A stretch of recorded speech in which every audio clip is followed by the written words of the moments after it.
Welcome, Grammar Pirates, to another episode. Today we're going to be talking about challenging verbs. This means verbs that we often mistake for another verb that has a similar sound or meaning. So let's see what I'm talking about.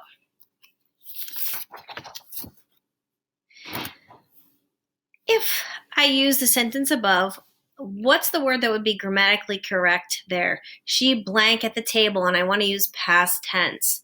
So I would say sat. It's an irregular verb, which can sometimes be challenging to remember the past tense form or past participle form. And in my second sentence, she set the book on the floor. The verb set means to place or to put. This is different than sat, which is in the first sentence. So that's where the challenge lies on those. Now, lie or lay, when you're using those two verbs, they mean something different, but oftentimes when you're speaking with people, they use them incorrectly. So you will lie down to take a nap because lie means to rest or to recline. However, lay means to put something in place. So you would lay the flower on the book or lay the pillow on the couch. So those two often are used interchangeably, but that's really not correct. If you're going to get up in the morning, you would rise out of bed. But if you raise the water bottle, it will be going up into the air. You'll be lifting it up. See why these verbs can be a little bit of a challenge as a writer? So there's a number of those. In fact, here's the list. And I have it here, and I want you to really look through it and see what we have. So we've got sit and set and lie and lay and rise and raise. And those are really, really important here. Let, which means to allow. And then we have leave, which means to go away. Lend means to borrow something, but you're giving it. The borrowing is the person who's receiving it. So if I lend you a pencil, I'm giving you the pencil. Whereas if you borrow the pencil, you're getting that pencil from me. And teach means to show someone how, and learn means to find out.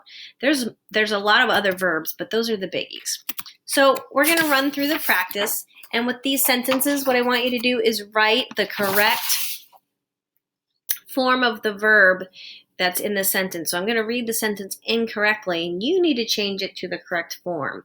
So for number 1, the farmer had lent his bulldozer to his neighbor. Write it correct with the past participle. And number 2, the swimmer got a sunburn that raised blisters on her arms. Use the verb there in past tense. Number 3, Piglet had let the alarm clock buzz and gone back to sleep. Use a past participle. 4, Eeyore lie in bed and worried about losing his tail. Make sure that it's in past tense. And here are the answers. So the farmer had lent his bulldozer. The swimmer got a sunburn that raised blisters on her arms. Piglet had let was actually correct, so that one stayed the same. That was a little bit tricky. And Eeyore laid in bed yesterday because he was worried about losing his tail. So here's a little bit more practice. Out of the 2 words that are there, I want you to choose the one that is correct. So for number 1, the oranges in that bag. Number 2, his book by the side of his bed. Number 3, at the end of the day, owl, down to rest. And finally, number 4, in the morning, he, and goes back to school. So here are the answers. Leave the oranges in that bag. Number 2, he sets his book by the side of the bed. Number 3, at the end of the day, owl lies down to rest. And number 4, in the morning, he rises and goes back to school. All right. Grammar Pirates, keep practicing these. Use those noodles. Think about some of these verbs that can oftentimes be used incorrectly. And as you're writing and reading, pay attention to how everyone else is using those. All right, I will see you later.